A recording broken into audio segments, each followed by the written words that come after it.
Going on, guys? It's your boy Perfect LRT. As you can see, the Eibach Lowering springs are installed and she's already sitting low. So the reason I'm making this video is to give you guys some tips that I wish I knew when I purchased them. So first things first, obviously these are the rear and these are the front. And in case you don't know what these are the rear load leveling shocks. Now, if you have an RT or the tow package model, then you know that the rear comes with those shocks. So even when you put the lowering springs on there, your ass will not drop. Like, it will literally sit the same height. It'll probably drop like maybe half an inch, but it, for the most part, is not gonna drop. So once you replace those, I got the standard V6 shocks in there. But guys, make sure you get the correct upper mount. That's a mistake I made when I first got it. I got the, I don't know if you can see the black one in there. Yeah, that's the V6 shock, but I had the V8 upper mount. So the thread is way thicker on there than it is on these. Because I believe these are a 10, but the thread for the V6 ones are a 12. So if you are planning on replacing that, make sure you also get the V6 upper mounts as well. Because if you don't, well, you can improvise with some washers, but I wouldn't advise that. I would just advise trying to get the V6 upper mount, because if not, it will not fit. So, but other than that, these how they look. You have 24s in your Durango.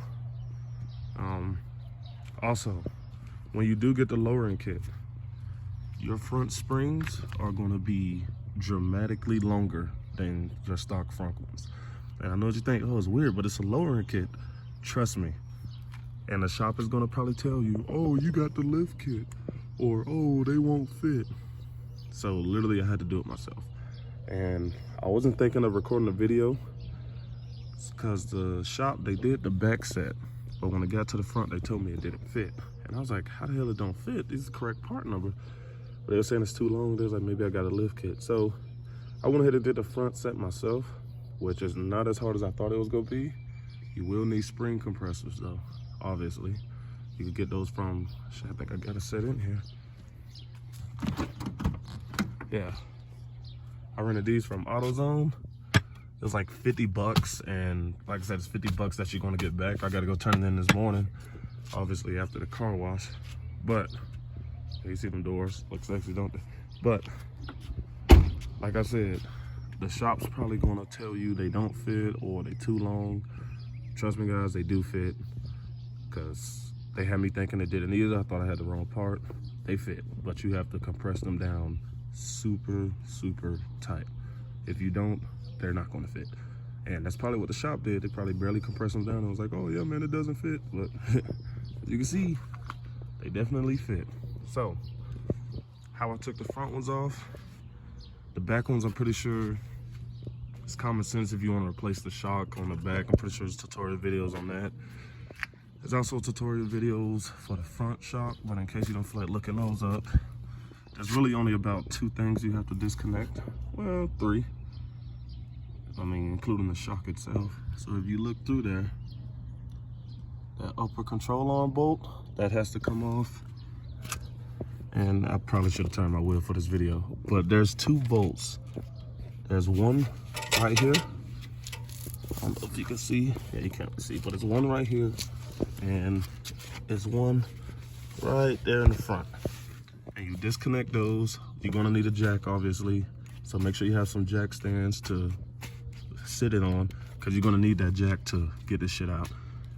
And you're gonna pretty much raise your, I guess, wheel mount or whatever the fuck you want to call it. You want to raise this up until you're able to get that bolt out of the strut itself.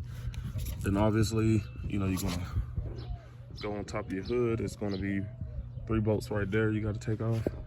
And the strut going to slide right out. And the rest is common knowledge. Fucking, you know, spring compress them, and there you go. But like I said, I know what you're probably thinking. If you do have them and you're having problems, trust me, they fit. And I just wanted to make this video in case anybody went through the same thing I went through. So first things first, if you do buy a set for your RT, place these, get the V6 ones. Don't forget to get the V6 mounts. Secondly, like I said, those front springs are gonna be dramatically longer, like way longer. They fit. I learned my lesson. The rear is pretty easy, slide right in, but just find a walk around. Parking lot kind of got an angle right now, so it's kind of going like this, so that's why this side sits a little higher than this side. But for the most part, you can see how much they drop it on 24s. And this is only about, shit, I think the back one's only been on for like 48 hours and the front one's only been on for 24, so I'll post another video when they settle in for about 2-3 weeks. And obviously, I'll go get an alignment once they settle in, but don't get your alignment yet because it's gonna get lower. So once it finally gets to its final ride height, I'll go ahead and get me an alignment. But it's been your boy Perfect Sale. Any questions, just ask me in the comments. Peace.